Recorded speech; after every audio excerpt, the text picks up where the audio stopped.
The phone call came at 2 a.m. I was deep in sleep, curled up under my warm blankets, the hum of the ceiling fan creating a steady rhythm in the background. My dreams were peaceful, far removed from the harsh reality waiting for me on the other end of that call. The sharp ringing of my phone cut through the silence, jolting me awake. My fingers fumbled in the darkness as I reached for it, my heart pounding from the abrupt disruption. I barely glanced at the screen before answering, my voice groggy and laced with confusion. Hello. At first there was only silence. Then a voice, calm but heavy. Miss Carter? This is St. Jude's Hospital. In an instant, every ounce of fatigue vanished. My body went rigid, my pulse roaring in my ears. Hospitals don't call at 2 a.m. with good news. I sat up, my free hand gripping the blanket as if it could anchor me. What happened? There was a pause, one that stretched too long, suffocating me before the words even landed. There's been an accident. Your brother. I'm so sorry. The room spun. It was impossible. It had to be a mistake. My brother Lucas, he was fine. I had just spoken to him the day before. He had been laughing, teasing me like always, telling me to visit more often. My mouth opened but nothing came out. Miss Carter. The voice on the other end was gentle now, softer. We need you to come in. I don't even remember how I got dressed, how I grabbed my keys and stumbled out of my apartment. The world outside was eerily quiet, the streets empty except for the occasional passing headlights. My hands gripped the steering wheel so tightly my knuckles turned white, but I barely registered the drive. I couldn't think, because thinking meant accepting. And I wasn't ready for that. By the time I reached the hospital, my legs felt like they didn't belong to me. I pushed through the double doors, my breath coming in shallow gasps. The smell of antiseptic hit me first, sharp and clinical, followed by the low murmur of voices, the beeping of distant machines. A nurse was waiting for me. Her eyes were kind, but they held something that made my stomach drop. I'm so sorry for your loss, she said. And just like that, it became real. Lucas was gone. A sob tore through my throat before I could stop it, my body folding in on itself. I wanted to scream, to fight against this cruel, senseless reality, but all I could do was clutch my chest, gasping for air that wouldn't come. The nurse gave me a moment, then said softly, "There's someone here who needs you." I blinked through my tears, my mind barely able to process what she meant. Then she stepped aside and I saw him. 6 years old. Sitting in a cold plastic chair, his small hands wrapped around a stuffed lion so tightly that its fabric looked like it might tear. His little legs dangled off the seat, swinging absently. But it was his eyes that shattered me. White, haunted, searching for something, someone who wasn't there. My feet moved before I could think. "Caleb," I whispered. His head snapped up. The moment his eyes met mine, his lip trembled. "Auntie." His voice was so small, barely above a whisper. I knelt in front of him, my hands shaking as I reached for him. "I'm here, baby." For a second he hesitated. Then with a soft, broken cry, he threw himself into my arms. I held him, his little body trembling against mine, and in that moment I didn't care that I was falling apart.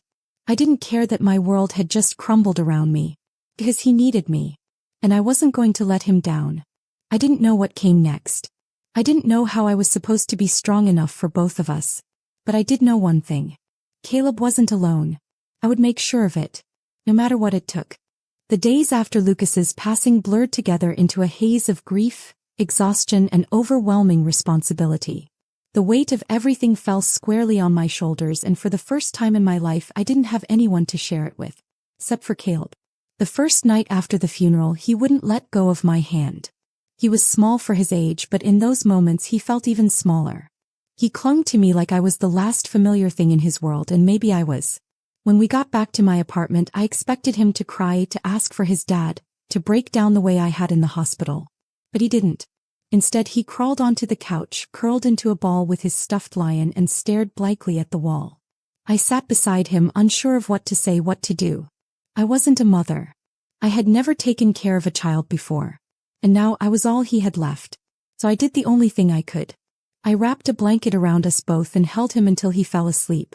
That night I stayed awake, staring at the ceiling, trying to process what my life had just become. I had lost my brother. And I had gained a child. One I had no idea how to take care of. One who needed more than I knew how to give. The next morning, reality crashed down harder. Caleb didn't have anywhere else to go. I had no choice but to take him in. Social services had already called to confirm it. I was his legal guardian now. It was my job to make sure he was okay, to provide for him, to give him stability. But how was I supposed to do that when I felt like I was barely holding myself together? I needed help. And the only person I could think to turn to was Jake. Jake had been my boyfriend for nearly 3 years. We had talked about a future together. About marriage, kids, a house in the suburbs. He had always been there for me in the past, had supported me through tough times. So I thought, naively, that he would be there for me now. I was wrong. When I told him what had happened, he looked shocked at first, as if he couldn't quite process the idea that overnight, I had become a parent. Then, after a long silence, he simply asked, "So what does this mean for us?" I blinked. "What?"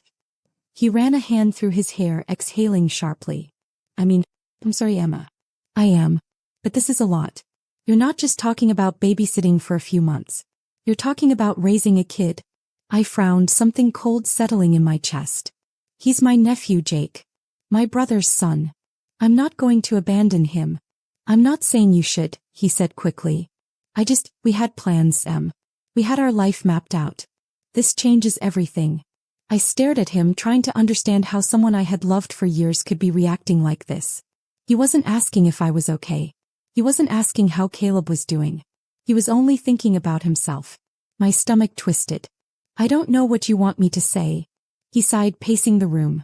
"I just think you need to consider what this means. For us. For our future." I crossed my arms. "You mean your future? Because mine is already decided." His jaw tightened. "Emma, raising a kid is a lot. It's exhausting, expensive, life-consuming. I don't know if I can be part of that." My throat felt tight. "Then don't." His eyes snapped to mine, and for a second I saw something flicker across his face. Hesitation, guilt, maybe even regret. But it wasn't enough. He had already made his choice. I don't think this is what I signed up for," he muttered. And there was. I let out a bitter laugh, shaking my head. "No, Jake. It's not what you signed up for. It's not what I signed up for either. But life doesn't care about our plans." Silence stretched between us. Then finally he sighed. "I'm sorry." And just like that he left. No fight. No real goodbye. Just another person walking away. I stood there, staring at the closed door, my heart pounding in my ears. For a second I wanted to break down, to feel the loss of yet another person in my life. But then, "Auntie." Caleb's small voice pulled me back. I turned, my breath catching when I saw him standing in the hallway, rubbing his tired eyes. He had lost his father. And now all he had was me. So I swallowed the lump in my throat, forced the tears back, and walked over to him. I knelt, brushing a hand over his messy curls. "Hey buddy. You okay?" He nodded slowly. Then after a beat he asked, "Are you okay?" My chest ached. This little boy who had just lost everything was worried about me. I forced a smile, though my throat burned. "Yeah, buddy. I am." And in that moment I made a silent promise. Jake had left. But Caleb, I would never leave him. No matter what. Because that's what love is. Not walking away when things get hard. But staying. Even when it breaks you. Even when you don't know how you'll make it through. I had no idea what the future looked like now. But I knew one thing. I wasn't alone. And I wasn't giving up. Not on Caleb. And not on myself. The reality of my decision hit me in waves. At first it was just the little things. The changes in routine, the shift in priorities. I no longer woke up thinking about myself. The moment my eyes opened, my first thought was Caleb. Was he okay? Had he slept through the night? Did he need anything? But soon those small adjustments turned into something bigger. Being a legal guardian wasn't just about feeding a child and making sure he brushed his teeth. It was paperwork, school meetings, doctor's appointments. It was making choices I had never prepared for. It was losing myself in the chaos of someone else's needs. And God, it was exhausting. The first few weeks I barely slept. Caleb had nightmares almost every night. He never talked about them, but I could hear him whimpering in his sleep, twisting in his blankets. The first time it happened, I rushed into his room, my heart hammering in my chest. He was curled in a tight ball, his small body trembling. His breathing was ragged, broken by quiet gasps. "Caleb," I whispered, gently shaking his shoulder. "Wake up, sweetheart. His eyes shot open wide and filled with panic. At first he looked around wildly, disoriented. Then when he saw me, something in his expression softened. He lunged forward, wrapping his arms around my neck. "I miss Daddy." I held him, my own eyes burning with unshed tears. "I know, baby," I murmured. "I miss him too." He didn't let go. And I didn't pull away. That night I stayed in his room until he fell asleep again. And I realized something. He wasn't just grieving. He was afraid. Afraid that, like his father, I would disappear too. And that broke me. So I made sure every single day that he knew I was there. I packed his lunch, dropped him off at school, helped him with his homework, read him bedtime stories, things I had never imagined doing before. But as much as I tried, I couldn't ignore the toll it was taking on me. Balancing work and parenting alone was impossible. I was constantly exhausted, constantly behind on everything. I barely had time to eat, to breathe, to exist outside of my responsibilities. My job. My boss was patient at first. He understood the situation. But patience has limits. "You've been late 3 times this week, Emma," he said one morning, his tone tight. "I need you to be more reliable." I wanted to scream. Reliable? I was doing everything. But I forced myself to stay calm. "I know. I'm sorry. Caleb hasn't been sleeping well." He sighed, rubbing his temples. "I get it. But this job requires consistency. We can't keep making exceptions." I nodded, biting back the frustration clawing at my throat. What was I supposed to do? Quit? Lose the only income keeping us afloat? I couldn't afford that. I was barely holding things together as it was. Then there were the comments. The people who thought they were being helpful but only made things worse. "You're so young to be raising a child alone. Are you sure you're up for this? You don't have kids of your own, so you don't really know what it's like." As if I wasn't living it every single day. And then there was the loneliness. Before, if I had a rough day, I would call Jake. We'd go out for dinner, unwind, laugh. Now my evenings were spent making sure a 6-year-old ate his vegetables and brushed his teeth. The silence in my apartment at night felt different now. I had never felt so alone. But I couldn't let Caleb see that. He needed stability. He needed me. So I kept going. One day, 1 hour, 1 moment at a time. Then one afternoon, Caleb brought home a drawing from school. He ran up to me, his eyes bright with excitement. "Look, Auntie. I made this." I smiled, taking the paper. "Oh wow, buddy. Let's see." And then I froze. It was a picture of us. A crayon sketch of Caleb holding my hand. And at the top, in shaky, uneven letters, he had written, "Me and my mom." My heart clenched. I swallowed hard, my throat tight. "Caleb, sweetheart, this is beautiful." He grinned. "Do you like it?" I nodded, my vision blurring. "I love it." I didn't correct him. Because in that moment I realized, maybe I was more than just his aunt now. Maybe in his eyes I was his mom. Maybe I was starting to feel like it too. The exhaustion never really went away, but it changed. It became part of my routine, something I learned to carry rather than something that crushed me. The nights were still long, the mornings still chaotic, and the responsibilities still endless. But amidst all of it, something else changed. I stopped feeling like I was just getting through each day.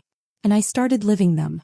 Caleb and I built our own little world together, one that didn't revolve around loss but around us. We had traditions now. Sunday mornings were for pancakes, always messy, always too many chocolate chips. Wednesday nights were movie nights, and Caleb always picked the same animated superhero film, even though he had memorized every line. And every night, no matter how tired I was, I tucked him in, kissed his forehead, and whispered, "I love you, buddy." And every night he whispered it back. Somewhere along the way I realized something. I wasn't just raising my nephew. I was his person. His safe place. His constant. His home. I had worried in those first few months that I wouldn't be enough for him. That I would always feel like an imposter, a stand-in for the parent he should have had. But the first time he slipped his tiny hand into mine without thinking, when he called for me in the middle of a bad dream, when he told his teacher at school that his favorite person was his aunt, I knew I was enough. And I wasn't just surviving this. I was good at it. Of course, there were still moments when the grief hit unexpectedly. Like when I found an old birthday card from Lucas tucked in a drawer, his handwriting so familiar it sent a sharp pang through my chest. Or when I caught Caleb staring at a picture of his dad one night, his little brows furrowed in quiet thought. I had knelt beside him, smoothing his hair back gently. Thinking about your daddy? I had asked softly. He had nodded, biting his lip. Do you think he'd be proud of me? God, my heart broke. I cupped his small face, forcing him to look at me. Sweetheart, he would be so proud of you. Every single day. Caleb had smiled just a little and leaned into my arms. And in that moment I knew that no matter how much it hurt, no matter how much I still missed Lucas, I was meant to be here. For Caleb. For us. One evening, months later, we were at the park when a woman struck up a conversation with me. She had a boy Caleb's age, and as they played together she smiled at me and said, "Your son is adorable." I hesitated. For a long time I had always corrected people. "Oh, he's not my son, he's my nephew." But this time, I smiled back. "Thank you," I said. Because at the end of the day, blood didn't define family. Love did. And I had never loved anyone more. Life had finally settled into something good. Not perfect, because nothing ever truly is. But real. Oh, Caleb was happy. His laughter filled our small home, his tiny feet running down the hallway each morning, waking me up before my alarm. I had learned to navigate the chaos of single parenthood, balancing work, grocery shopping, school meetings, and the ever-growing list of things he needed for class. It was exhausting. But I had never felt so alive. And then, just when I thought the past was firmly behind me, Jake showed up. I was standing in line at a coffee shop, waiting for my much-needed caffeine boost before picking Caleb up from school, when I heard his voice behind me. "Emma?" I froze. For a second I thought I had imagined it. That my mind was playing tricks on me, dragging up old ghosts I had long since buried. But when I turned, there he was. Jake. Looking almost exactly the same, but different in the way that only time can change someone. His hair was still neatly styled, his sharp jawline still familiar, but there was something in his eyes. Something uncertain, hesitant. For a long moment I just stared at him. Then I said flatly, "Jake." He let out a breath, running a hand through his hair. "Wow. It's really you." I frowned, gripping my bag a little tighter. "What are you doing here?" He hesitated, shoving his hands into his pockets. "I wanted to see you." A bitter laugh bubbled up before I could stop it. "Now?" His jaw tensed. "I know how it sounds. Do you?" I tilted my head. "Because it sounds like you walked out on me when I needed you most, and then what? Decided months later that maybe that was a mistake?" He exhaled sharply. "I did make a mistake." I folded my arms. "Which part? Leaving me? Or coming back?" He flinched. "Emma." "No," I shook my head. "You don't get to do this. You left. And now you suddenly want to talk?" He stepped closer, his expression softening. "I wasn't ready, Emma. I panicked." I scoffed. "Panic doesn't make you leave someone you claim to love." He sighed, shaking his head. "I know I messed up. But I haven't stopped thinking about you." I swallowed hard, something twisting inside me. Because once upon a time, those words would have mattered. Would have wrecked me. But now I felt nothing. Because Jake wasn't my world anymore. Caleb was. And Jake had made it clear that he wasn't willing to be part of that world. I stared at him for a long moment, then said, "You're too late." His eyes flickered, his throat bobbing as he swallowed. "Emma, please. Can we just talk?" I let out a slow breath, my heart steady. There's nothing to talk about. And for the first time since he left, I felt something I never thought I would. Relief. Because I wasn't the woman he had walked away from anymore. I was stronger. I was happier. And I wasn't looking back. Not for him. Not for anyone. I thought that would be the end of it. That after I shut Jake down at the coffee shop, he would walk away the same way he had before. But he didn't. Because men like Jake don't come back for love. They come back to see if they still matter. The next time I saw him, it wasn't by accident. It was outside Caleb's school. I had just parked my car, stepping out to pick him up, when I noticed someone leaning against a nearby lamppost. Jake. My stomach twisted. I tightened my grip on my purse, my pace steady as I approached him. "What the hell are you doing here?" His hands were shoved in his pockets, his posture casual. Too casual. "Relax. I just wanted to see you." I glared. "Near my nephew's school?" He shrugged. "You didn't give me a chance to talk." I folded my arms. "That wasn't an accident, Jake." He exhaled, rubbing the back of his neck. "Emma, I get that you're mad, but I'm just worried about you." I laughed, sharp and bitter. "Worried about me?" "You're raising a kid alone," he said, his expression unreadable. That's a lot. I stiffened, something cold settling in my chest. There it was. The real reason he was here. He wasn't here because he missed me. He was here because he thought I had failed. Because he had convinced himself that I wouldn't be able to do this without him. I took a slow breath, forcing my voice to stay calm. I don't need your concern, Jake. I'm just saying. No, I cut him off, my jaw tight. You left because you didn't want this. And now that I'm doing fine without you, that's when you suddenly care? He shifted, his lips pressing into a thin line. Because he knew I was right. I'm happy, Jake, I said, my voice steady. Caleb is happy. And I don't need you checking in on me like I'm some charity case you abandoned. His expression flickered. That's not what I meant. Isn't it? I tilted my head. Because it sure as hell feels like you came back expecting me to be miserable. Silence. And that's when I knew. Jake had wanted me to struggle. He had wanted to walk back into my life and see the proof that he had been right to leave. That I couldn't handle it. That I had needed him. But I didn't. I never had. I let out a slow breath, my gaze unwavering. You don't get to do this. You don't get to check in, feel better about yourself, and then walk away again. His jaw clenched. That's not. Yes, it is, I said firmly. And I'm not playing this game with you. I stepped back. Don't come here again. And then I walked away. Because I had better things to do. Like picking up my son. Ethan came into my life so quietly that I almost didn't notice. He wasn't someone who pushed, who demanded, who forced his presence. He was just there. At first it was nothing.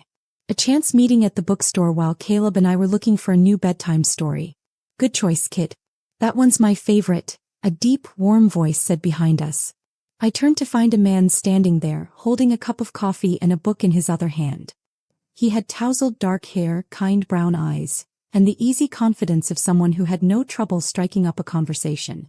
Caleb beamed, clutching the book closer to his chest. It has dinosaurs and superheroes. That's a winning combination, the man said with a grin. I wanted to be a paleontologist when I was your age. Caleb's eyes widened, his lips forming a small O. What's a Pauline? Paleontologist, the man supplied with a knowing smile. Someone who studies dinosaurs. Caleb gasped like he had just discovered a hidden superpower. That's so cool. I watched them, something unfamiliar settling in my chest.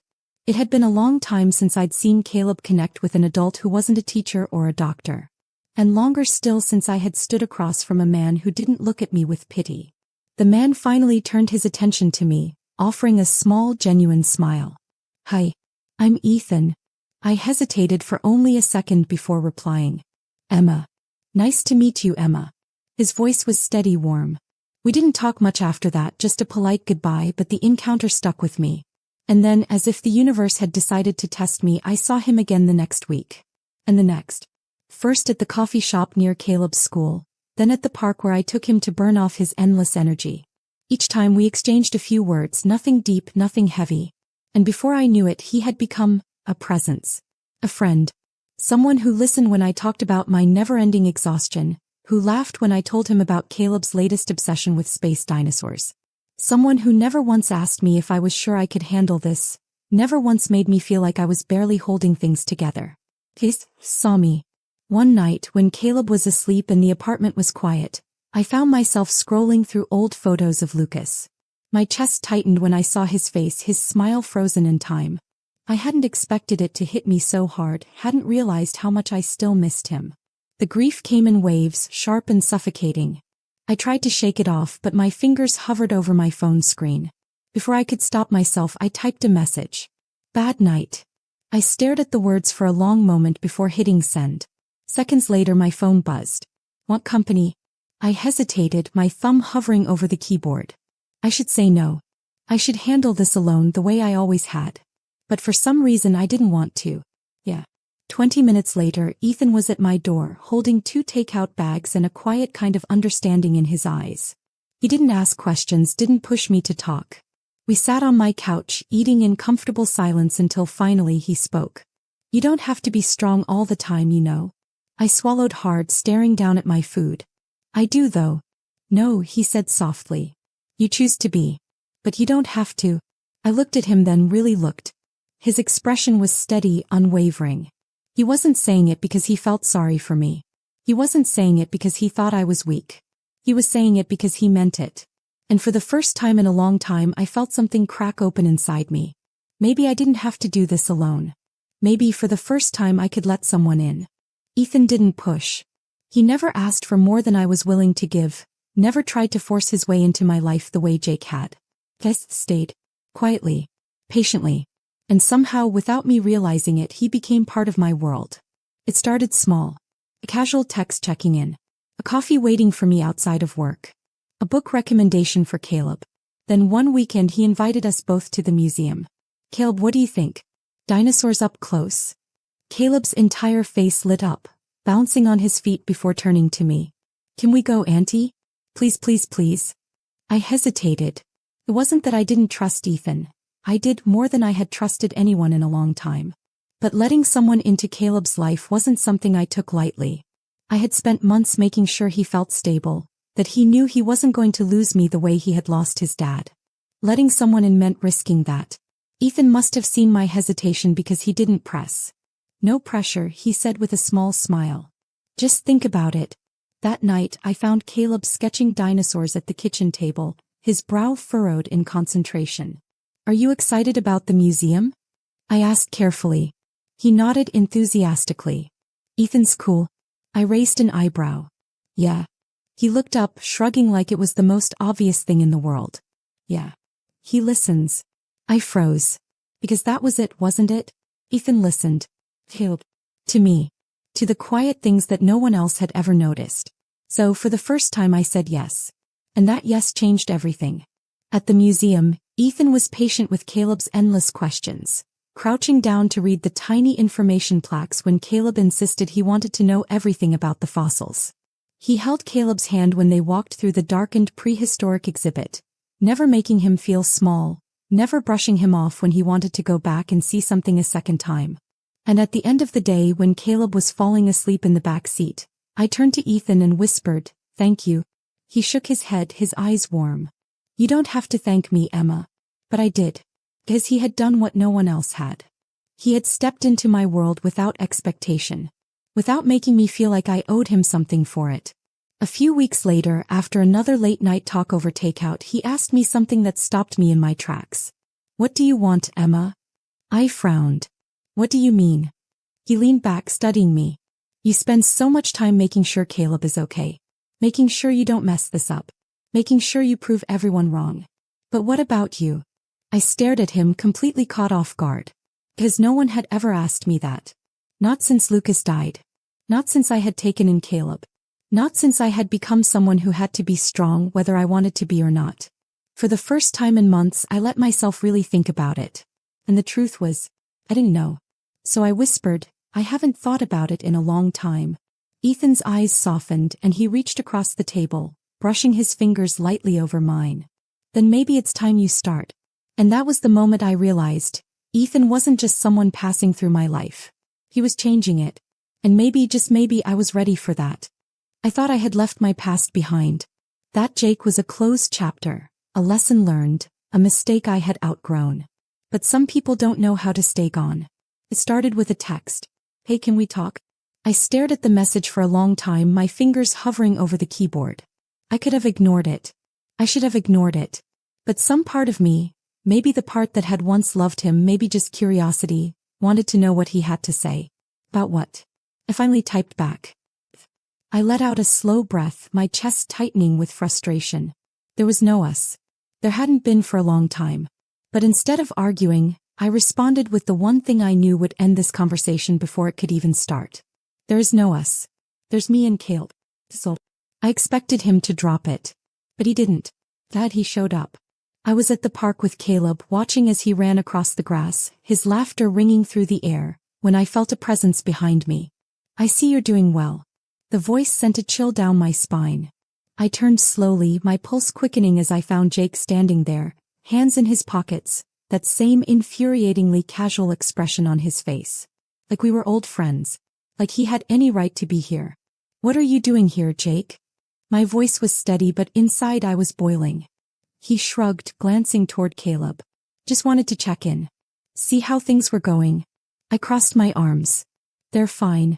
He tilted his head. Are they? I clenched my jaw. What's that supposed to mean? I mean, this isn't the life you wanted, Emma. His tone was light, but there was something smug underneath it, something that made my stomach turn. You had dreams, a career, a future. And now, you're playing house with someone else's kid. Rage bubbled up inside me so fast I could barely breathe. Someone else's kid. I stepped forward, lowering my voice so Caleb wouldn't hear. That someone else's kid lost his father. And he is not a burden. Not to me. Never to me. Jake exhaled, shaking his head. I'm not saying he is. But you and I both know this isn't what you planned for your life. I let out a bitter laugh. Yeah, well, life doesn't give a damn about our plans. He studied me for a moment. I just don't want you to regret this. Regret what? I shot back. Choosing to love someone who needed me? Choosing to be the person you were too much of a coward to be? His jaw tightened, and for the first time I saw something flicker in his expression. Maybe guilt. Maybe anger.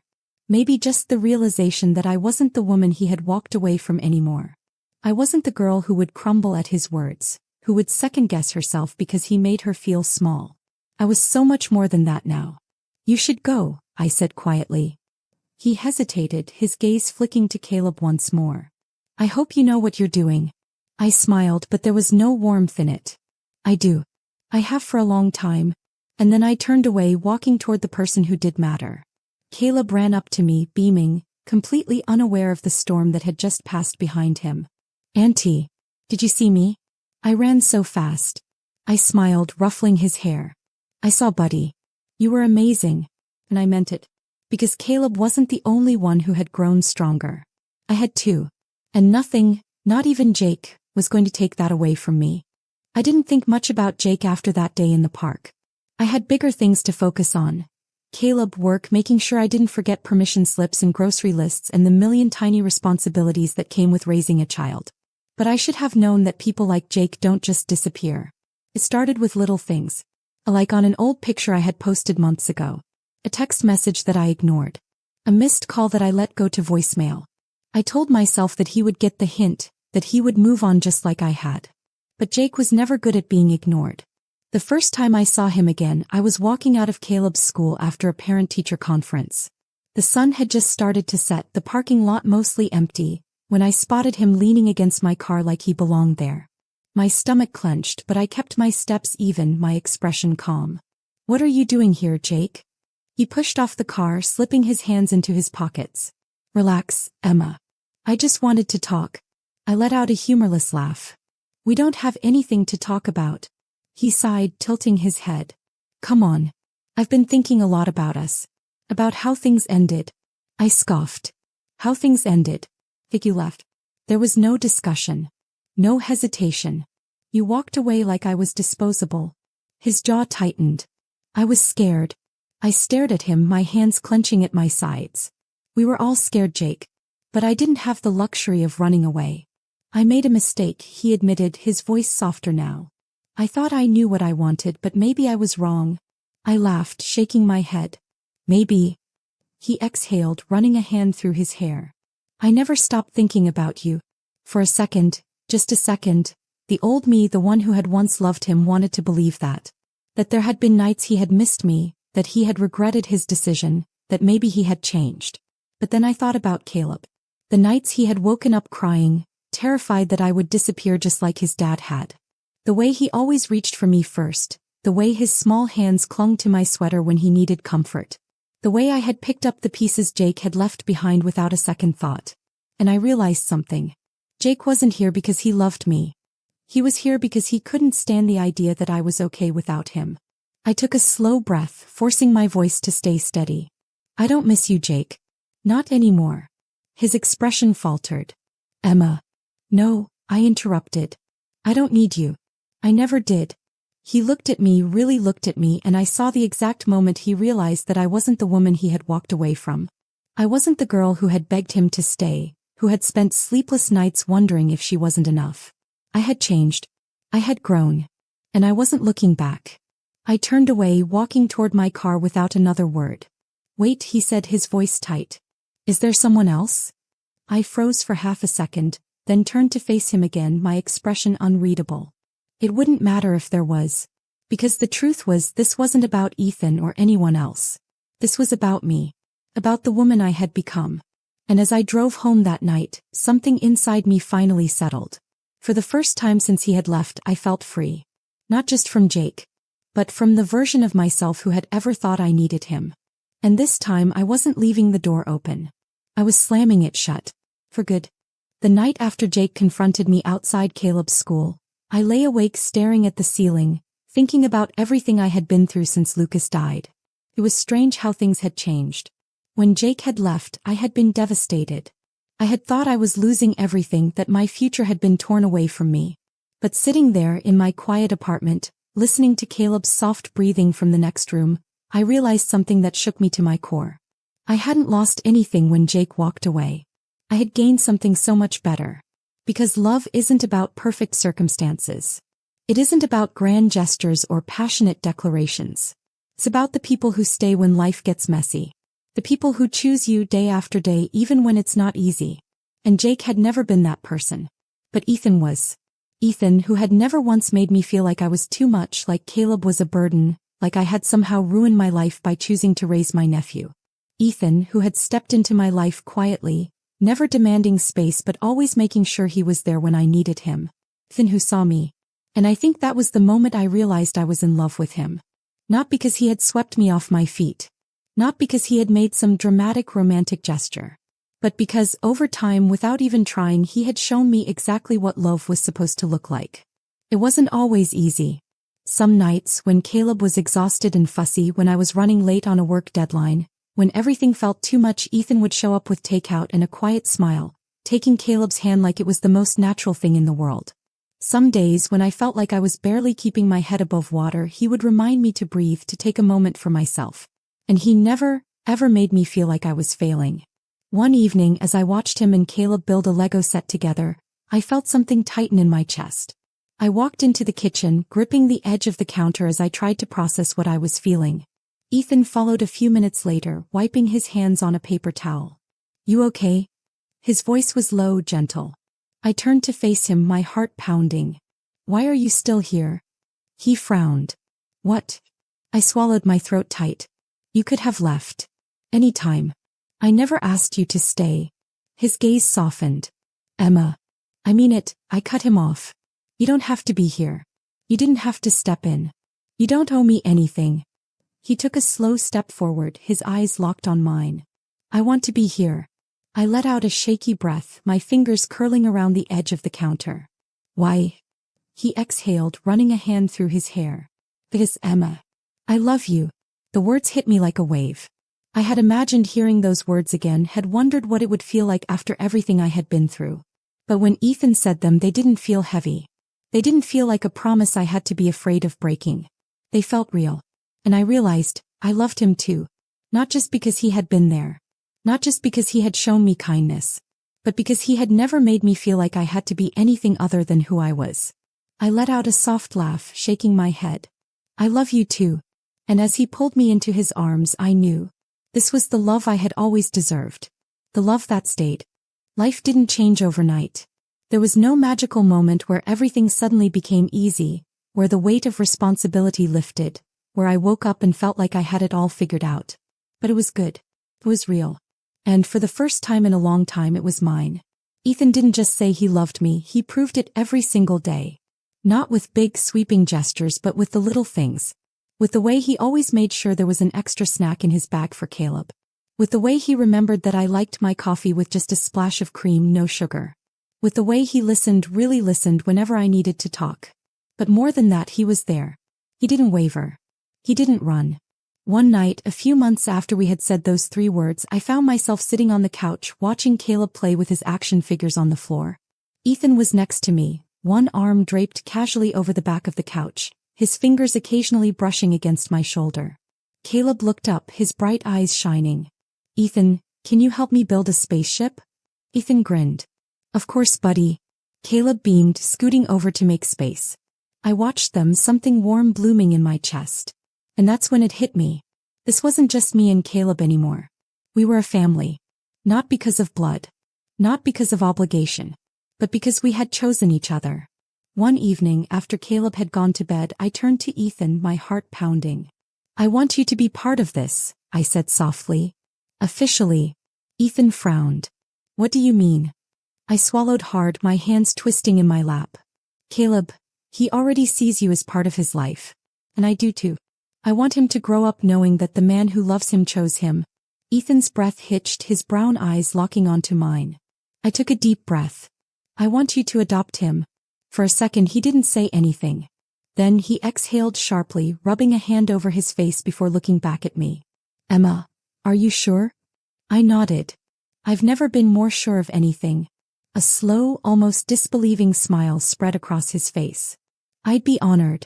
The adoption process wasn't easy. There were legal hoops to jump through, paperwork to file, home visits, meetings. But through it all, Ethan never wavered. And when the day finally came, when we stood in that courthouse, Caleb holding Ethan's hand as the judge finalized the papers, my heart felt so full I thought it might burst. As we walked out, Caleb looked up at Ethan, tilting his head. "Does this mean you're my real dad now?" Ethan crouched down, his voice gentle.